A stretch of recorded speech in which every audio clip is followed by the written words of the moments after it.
so we have another title here that doesn't scream horror, and to be truthful, when I first kind of saw this out there before I even knew anything about it, I thought it was just another movie on Amazon, and I'm just like, okay, whatever. And then soon enough, I found out, no, this is horror. I said, The Bondsman, how's that horror? But I guess we'll find out, and let's start here with the IMDb plot. Resurrected bounty hunter Hub Halloran gets an unexpected second chance at life, love, and his nearly forgotten musical career, only to find that his old job now has a demonic new twist. All right. So, again, I really, didn't scream horror. I didn't know, it was about horror when it was first, when I kind of first saw it mentioned out there, and then eventually, obviously, found out it was horror. So I said, okay, I gotta see if I can catch this. So, also assumed at first that it was a movie, but turned out that it was a series. So lots of things that I did not know about this, and soon quickly found out. So yeah, this is a new series on. It's been out for a little while now, but still new. And it is on Prime, so that's where you will find it. And I believe here it says 8 episodes, so we've had 8 episodes for you guys to binge or watch a couple to see if you like it or not. And obviously it stars a familiar face, Kevin Bacon. So that kind of entices you in itself. I don't know. So yeah, diving into it a little bit, lots of, didn't know obviously too much about it and so forth, and expectations and so forth. I will say, it's certain,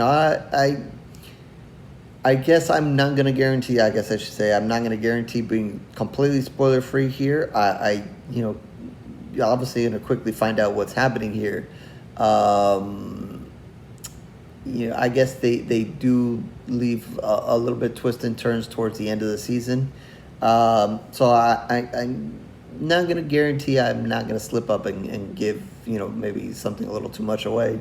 I will try hard to keep it, simple, but we'll see. I will kind of say, before I get into anything else, the way they do leave it off, it does appear that they have plans for a season 2. I don't know if they've announced. Let's see, is there any notes here real quickly?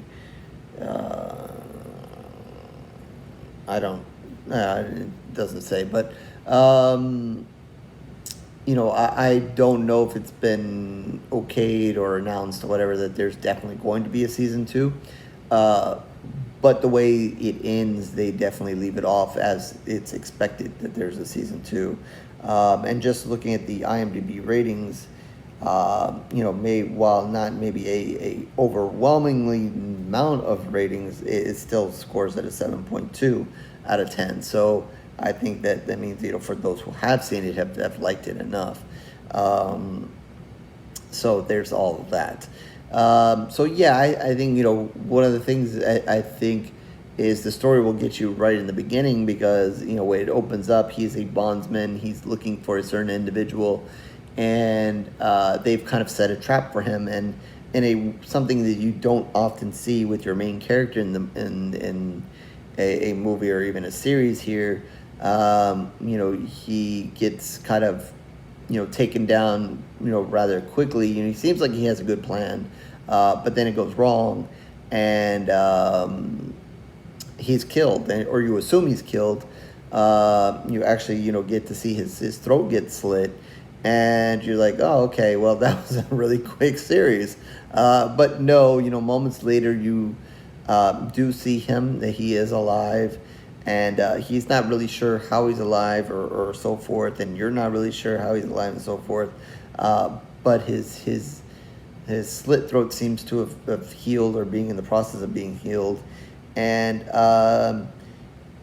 he kind of then, still feels that maybe something's off, but then kind of still goes upon his business and on his way. He knows, the brothers and so forth that just did this. are also tied to a longer story of him and what's going on with him. And, one of the first things he obviously wants to do is get revenge on them for killing him. I think, obviously we're going to learn a little about him as, the first episode or two go by. And then obviously as the series, the episodes go through. Yes, he's a bondsman. He lives with his mother. She knows what he does. It's kind of a small town kind of atmosphere. He's separated or divorced from his wife. She's moved on with some other guy who is portraying to be a good person, but maybe he's not. He may or may not have been involved with these guys trying to kill him and set him up for the fall there. They have a teenage son who spends most of his time with his mom and so forth as he's kind of getting, situated in his own life, before this even whole, thing with him getting killed and coming back to life.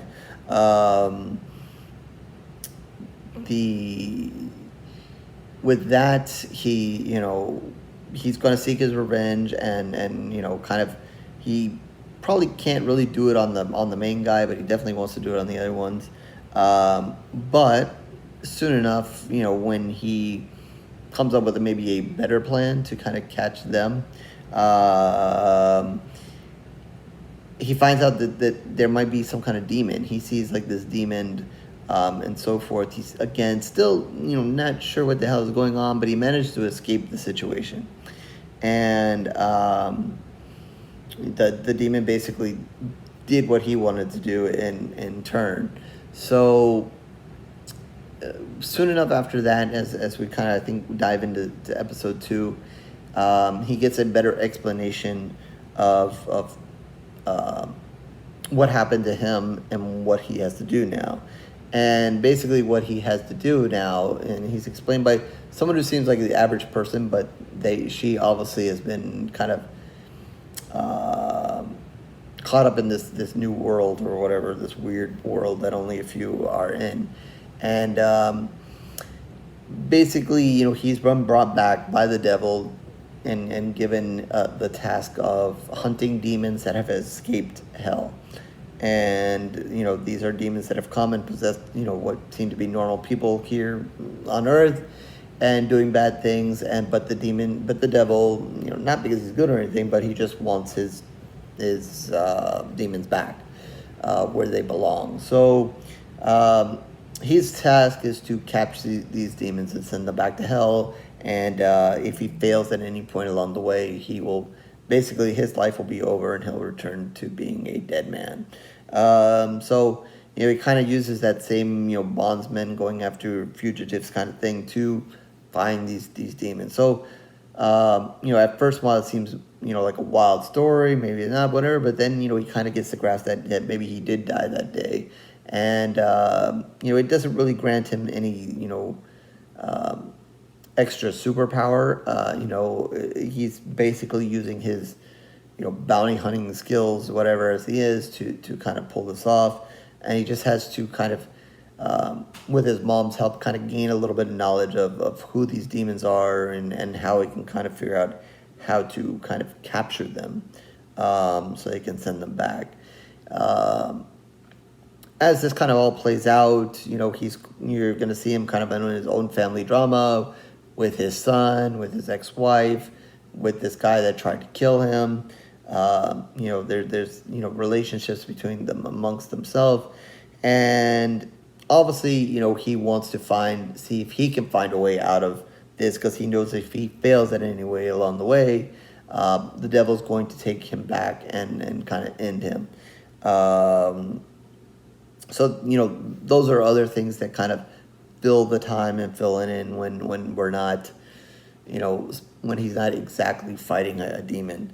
I think maybe the episode 1 and 2, maybe 3, kind of start off with other things as it kind of, the episodes kind of tail off into the second half, maybe after 4 or so. they seem to kind of take a similar theme where the show will kind of start with you seeing a demon do a bad thing to somebody and kill somebody in the instance. And, that kind of sets up that episode. And then you kind of pick up then with where he is, what he's doing, and then eventually him hunting this demon. Sometimes it might not be as complicated, and other times, maybe he has a run-in or two before he eventually has to get it. I will say that they did a pretty good job with the demons and what the demons did, and some of the deaths, between the deaths of the humans that eventually die at the hands of the demons. I don't know that any of them specifically stood out as far as the demons themselves, because many of them take kind of that human form and then maybe change a little bit in the moment until maybe later on. But I did like some of the deaths that they did and so forth, and how they kind of set that up. Obviously there's strengths and weaknesses in some of the demons, as you find out when the mom kind of does her research. I don't think they over the top do it. It doesn't come like where you're sitting there and you're seeing the mom just go through a whole bunch of stuff and solve some big mystery, but she just does enough, and he knows just enough to kind of get the job done, so it doesn't overwhelm into that. I think at the end of the day, it becomes a large part of two things: him trying to resolve this issue with his son and his ex-wife and this guy, and where he falls with them, and kind of getting his life straight, and then of course the having to catch demon thing. And that's the kind of the two large parts of the show. Other people around him will figure out, or he will come clean one way or the other, that he is a demon hunter now, and that's what he does. So that's going to play a little bit in it. And then I think probably the biggest road and kind of twist as the season kind of goes, starts to wind down, is him trying to find out, in trying to find out why these demons are continually coming out, and he's continually having to catch them. Him trying to find a way that's going to keep him here, either once the demons stop coming, or to get out of basically his deal with the devil. So that becomes an interesting thing. And then another mystery is why he was sent to hell in the first place, because everybody thought he was a good guy, but obviously he went to hell, so he's obviously done something wrong, which is not an overwhelmingly theme early on, but definitely also becomes an important thing later on, and I think they slowly walk you into that. You might have an idea or two, but they'll slowly walk you into that, and they will let you know what happens there eventually as well. So yeah, like I said, I liked the horror parts. I liked, the demons and what the demons did bad, especially in the beginning of the episodes. I liked, the last demon that he has to kind of get and kind of trap, what happens there. The final episode's pretty good. Like I said, they do leave it off for you to have a second season, so hopefully they do that. I think overall, I think, maybe, besides him being a bondsman or whatever, I think a lot of the way that this is kind of set up, might seem kind of familiar to you guys. For some reason, it seemed a little bit either supernatural or either Evil Dead-ish to me, maybe more of the series. It didn't seem something like totally out there and unique as far as the overall idea, maybe being a bondsman, but the whole thing of being a different demon every episode, having to catch a different demon every episode, seemed familiar in some way or some form or whatever.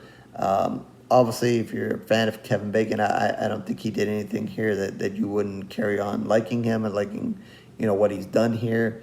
The rest of the cast is fine. Everybody feels their role pretty well, and so forth. So, I thought there was a lot to like, and so forth. Obviously they left it off in a little bit of a curious place, so obviously want to see where it goes for a second season. But just based on what it is and the story, and like I said, it is kind of familiar. I'm not sure how far along they can take this unless they have something bigger and maybe a little bit more unique in store down the line. But like I said, it does seem familiar. It does kind of follow a familiar pattern to some of the other stuff that we've seen. So I don't know, how long that this can last unless they have, something very unusual or they come up with something a little more unique in the direction of where it goes. And again, I'm not sure where season 2 will kind of pick up with what happens at the end of season 1. And as far as what he's supposed to be doing and so forth. So we'll see. We'll see, what they have in store, what they have planned. But like I said, it seems like, again, I haven't seen too much social media conversation on it. Based on IMDb, it seemed like people have watched it, liked it. I hope you gathered that I've liked it. I liked it enough. I'm not going to say, it's one of my favorite new hot series, but I liked it enough. I thought it presented enough for me to like. And maybe if it was a little more unique, or maybe I didn't feel as much as I had seen something similar to this before, maybe I'd be a little bit more excited about it. But like I said, I definitely want to see where they pick up and go with it. And definitely I thought they did do some good things, that they didn't kind of shy away from showing you any blood or guts and whatever in those scenes. You guys know that I love the blood and guts, always tell you guys that. So I thought they did do that pretty well in some good spots when they had the chance. So we'll see where it goes. So with that, I think I'm going to give it 3 pools of blood to start off. And like I said, we'll see where they go. I don't want to overreach here and say, I think if it felt a little bit more unique, maybe I would have given it a little bit higher score, but because I felt I've seen similar stuff to it, I not going to put it way up there. But definitely am all for seeing more and see where they go with the story. So that is going to be 3 pools of blood out of 5. So with that, horrorsquarereviews.blogspot.com is where you can find all my reviews, written in videos, certainly tons of video reviews here on YouTube, so you can like and subscribe and do everything else that everybody wants you to do, but if not, it is okay. I thank you for your time regardless. The Twitter, Facebook information down below as well. Feel free, if you have seen it, to reach out and give your thoughts there. And definitely in the comment section where you're happy with it enough to have a second season, or where you're like, okay, that was it, I've seen this all, and we can move on now. So with that, I'll catch you in the next review, horror fans.